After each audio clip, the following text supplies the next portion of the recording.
hoje vamos falar de algumas particularidades do paciente oncológico quando eles precisam ser internados numa unidade de terapia intensiva e vão precisar da assistência da fisioterapia. Então, quais seriam essas necessidades? Por que um paciente oncológico, muitas vezes, ele vai parar na UTI? Então, se a gente conhecer os tratamentos oncológicos, a gente vai entender o efeito tóxico que muitas vezes eles têm no organismo.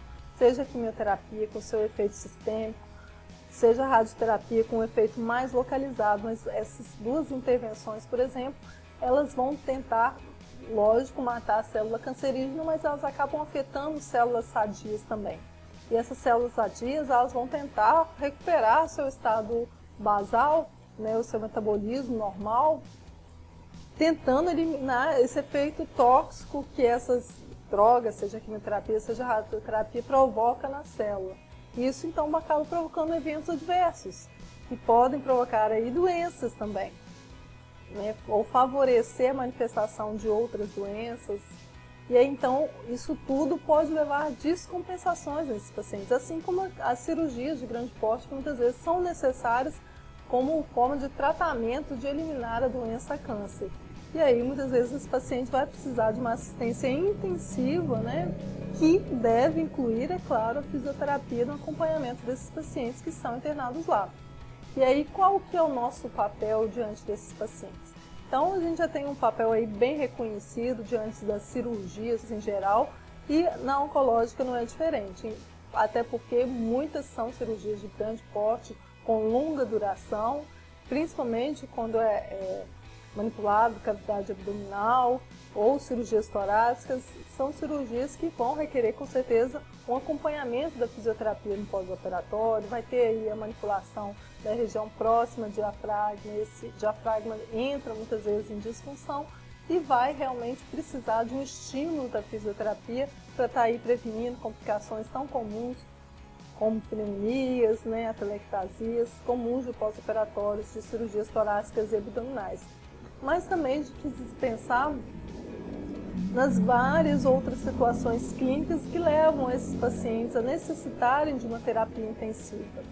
Então, além das condições comuns de surgirem uma UTI, que podem acontecer um paciente oncológico, seja aí o desenvolvimento de uma SARA, ou uma insuficiência respiratória, uma insuficiência cardíaca congestiva, insuficiência renal, que são quadros que podem vir paralelos à evolução da doença câncer, ou como consequência, porque esse paciente também já tem uma comorbidade, aí ele entra em descompensação da sua outra doença base que ele também tem, e aí ele vai parar numa UTI, ele tem o câncer adicionalmente, então ele está em tratamento. Como é que a gente conduz essa problemática, A gente deve levar, sim, em consideração todas as problemáticas do paciente, entendendo que ele é um paciente, às vezes, em risco de ter outras descompensações que às vezes a gente não está tratando, mas ele está sempre ali no limiar e a gente precisa de conhecer o paciente como um todo. E entender também, conhecer pelo menos,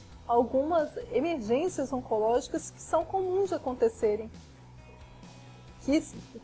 Eu posso citar aqui como exemplo o caso do derrame pericárdico, a síndrome da veia cava superior, a síndrome da lise tumoral, neutropenia febril, que é muito comum em pacientes de quimioterapia, hiponatremia, hipoglicemia, hipercalcemia, leucostase. Então são problemas que às vezes o paciente que você está atendendo na UTI, ele tem câncer e ele começa a desenvolver. A gente precisa saber se a fisioterapia está indicada ou contraindicada naquele momento, para adequadamente conduzir esse paciente e não provocar ainda mais danos. E aí, então, nosso papel vai estar, não muda muito em termos de intervenções da fisioterapia, mas a gente precisa estar antenado nisso. Quais os problemas que ele tem associado que indicam ou contraindicam a nossa atuação, Então, saber se esse paciente também, qual que é o grau de dor dele, a gente pode atender ele nesse momento, ou a gente tem intervenções que possam contribuir em minimizar essa dor. É um paciente que tem distúrbio de coagulação, ele tem algum grau de desnutrição maior, onde ele vai ter talvez uma menor tolerância a uma prescrição de atividades naquele momento. É um paciente fraquético, tem fraqueza, fadiga importante.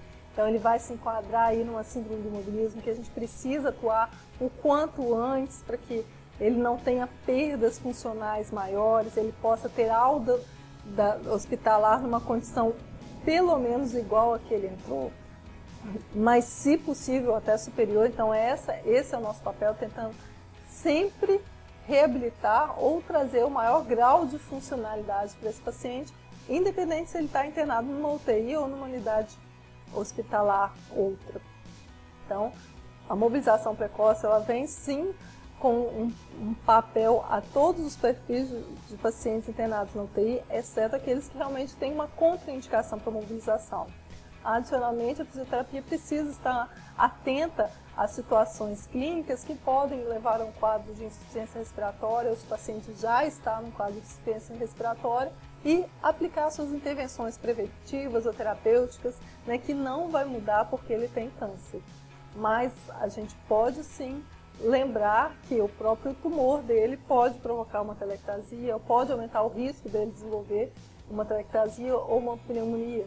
Que pacientes em quimioterapia ou mesmo cirúrgicos, eles tendem a ter aí um risco de reduzir a sua imunidade, né, por conta do próprio tratamento oncológico. A corticoterapia é um fator aí que vai mexer com a sua imunidade e esse paciente vai ser mais propenso a desenvolver uma infecção, sim. Então a gente tem que atuar preventivamente nessa população. Se ele está na UTI, então com certeza a nossa atuação de forma intensiva ela deve acontecer. Então esses são alguns cuidados que a fisioterapia pode ter nesses pacientes com câncer que necessitam aí de uma atenção intensiva e param aí numa UTI, e que a gente realmente vai cuidar deles de forma diferenciada, lembrando sempre dos problemas que podem surgir em consequência da evolução da doença, né, do próprio tumor, que pode comprimir órgãos próximos e levar aí disfunções nesses órgãos, ou mesmo por conta do tratamento oncológico, que pode ser tóxico ou que a gente sabe pode levar a vários eventos adversos aí, que a gente pode estar atuando então preventivamente ou terapeuticamente, sabendo como e quando eles vão surgir. Tá joia? Então fica a dica e até um próximo momento. A gente vai falar sobre outros assuntos também. Acompanha a gente e você não vai perder nada. Um abraço!